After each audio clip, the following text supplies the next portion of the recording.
It is now time for our Revelstoke Mayor Report with Mr. Sauls, a.k.a. Gary, a.k.a. Mayor Sauls. Good morning, Gary. Good morning, Sean. How are you?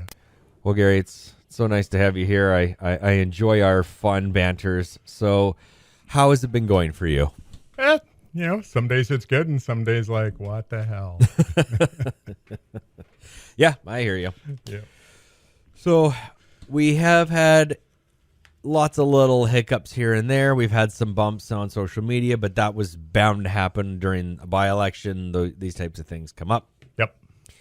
And I know you don't have any comment on that. It's just, get your information, vote the way you want to vote, and then we'll go from there. Yeah, exactly. And, what I'm really encouraging the community to do is get out and vote. Do your homework. Find out who you feel you're going to be most comfortable with sitting at the council table. It's your council. Get out and vote.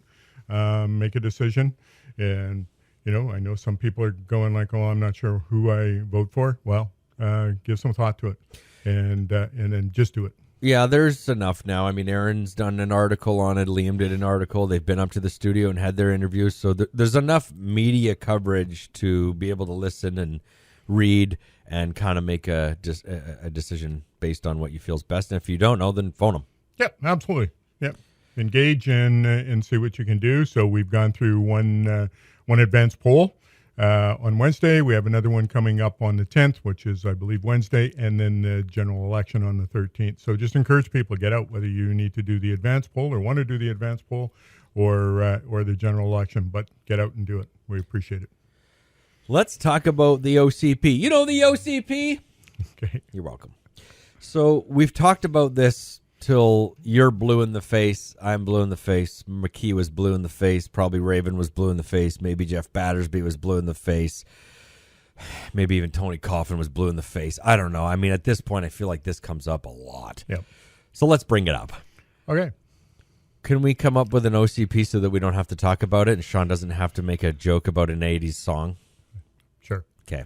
So the staff are working on that as well. We're working on zoning bylaws, short-term rentals, which is vacation rentals, all that sort of thing. Yeah. So you're going to see a lot of things come to council in the next month or two. And so we need to make some decisions on things as we move forward. All of those things play into it. Even engineering, liquid waste management, everything, the master transportation plan, all those things play into the OCP. Now with housing in the OCP, let's say that Sean had a parcel of land and I thought it would be best to suit like a seniors village, 55 and up retirement kind of place. Yep. Does that have to be in the OCP in order to get that approved? Or No. is that sort of like this is what we would like to have that so it's in there? Yeah. Okay. Yeah. And so if somebody wants to do something like that or you have some suggestions with that, then engage with the development services people. They have special people that are consultants that are working on the OCP. Let's get that information out to them and go from there. I mean, I don't really know enough between my butt and a hole in the wall, but the reality is I just think that if we took care of our seniors, if we took care of Gary, I'm just saying that if we had those places where, 55 and ups go, yeah, I'm ready to not do the lawn mowing. I'm ready to not snowblow. I'm ready to pay a few bucks in strata to let someone else do it. And I can still enjoy all of the amenities that we have and the fun and the lifestyle, but just let's do what Rob did. Dad said, I'm beeping done mowing a lawn. There was a swear word in there. Yeah. Because he was done mowing a lawn. Yeah, and I'm like, I get that. It totally makes sense. Well, and that's what we need. Yeah, that's my thought. We definitely need that kind of housing. We've seen people have to leave the community because they feel that there's nothing for them to go to downsize to. And I'm having seniors come to me. I'm into that generation now where I'm going like, I'm not always going to want to cut the lawn. I'm not always going to want to, have this big house. Have a big house that we're cleaning all the time, that sort of thing. You look at it and go, okay. And, when we get to travel again, we might want to say, you know what, I want to have something where I can lock the door for the winter months and go and know that it's going to be taken care of. And so we need that kind of housing in the community. It's definitely on the radar of our development services because I keep bringing it up, saying that, we need something for the seniors. The seniors are coming to me going like, you know what, how much your tax is going to go up? I'm a little concerned if I'm able to, to afford this as we move forward. And really, I'm one now living in my house. I'm concerned that, I can't maintain anything. And so we need to work on those sorts of things. And we already are. That's it's good. just trying to get things in place. I mean, all joking aside, I know I'm being a cheeky, but I just feel like if we had that would open up the market a little bit for, like my age group families buying homes that want to have a home, that have Right. young kids, and, you want to live a good 25, 30 years in a house with your family, and Yep. we open up that market. So, and can we address the dark skies policy? I think it's probably due for a jig. Yeah, I think we need to look at that again. And our past mayor, Mayor McKee, was wanting some lights on trees downtown lit up year round, and he was talking about lighting up the bridge, that sort of thing. And they're going like, oh no, we can't do that. Well, I think we need to start looking at other alternatives. He had some great ideas. Why poo-poo all of that? Let's start looking at some of that stuff and see what we can do. I understand we can't blast the bat symbol so high in the sky that we take a plane down or anything, but like we can light a bridge. Well, we did. We had that Lexor light as you come into town I know. blasting up there. And we had to dial that down about, That I thing don't can know. go high. Yeah. I think one day a year for New Year's Day or so, we should blast that thing on full tilt just to be like, holy smokes, that thing goes up. And so I have to find out whether they need to change bulbs or is just hitting the dial, right? But I like that idea. Okay. What else is going on? Well, a couple things. Because we're getting snow again, I just want to talk a little bit about snow removal. There was some scuttlebutt last week where people were concerned about the lack of snow removal or how it was getting done. So, to be honest, we had some staff laid off because we had no snow, and rather than pay a bunch of people to be sitting around and no snow through the January months or minimal snow, we didn't augment it with a bunch of staff. So we're a little slow to get some of the stuff done. The staff got it cleaned up in a couple days. Was it frustrating? Sure, it was frustrating for all of us. Even me. I had a couple of funerals and trying to get around with the big cars and that sort of thing, and walking with water running into my boots and that sort of thing. However, having said that, the city, the staffing are doing what they can to get it done as quickly as possible.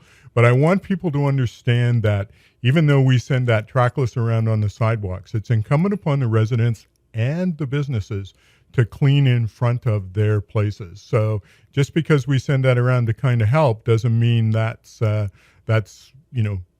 gets you off the hook. You need to get out there and clean in front of your place. Okay. And I'm going to ask you about something that I think a lot of us forgot because a lot has happened. But do you remember before this thing, I don't know, what do you call it? Oh, a pandemic hit? Yeah. Do you remember we were all kind of hopped up and worked up about what was going to happen with the 4-room roof? Yeah. I just thought I'd bring it back up because I thought, where did that go?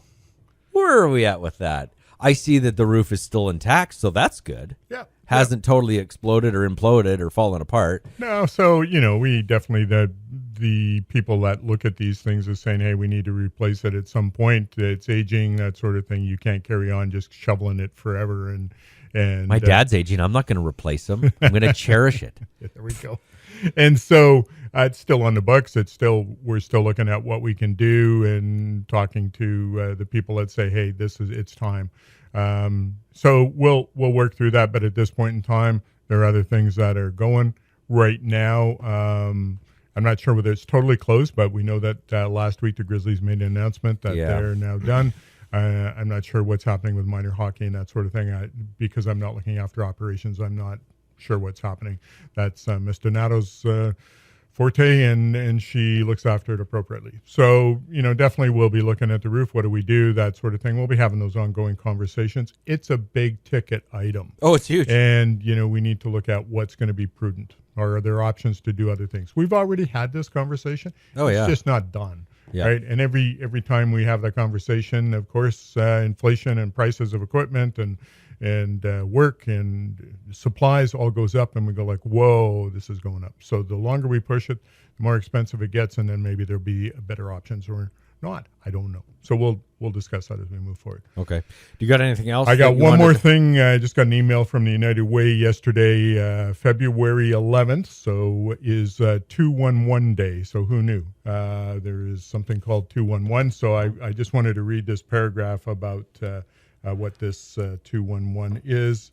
The purpose of 211 Day is to let people know that 211 is and how the service can support people looking for help.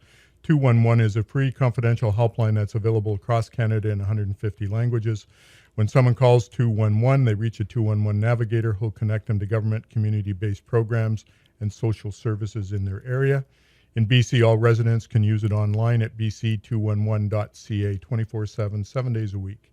And so as we're dealing with COVID-19, people are calling, they're getting information as to how they can get help. So great thing. So there's another resource for people. Very good. Hey, Gary, why did the bicycle tip over? I have no idea. Because it was too tired. There we go. Take care, Sean.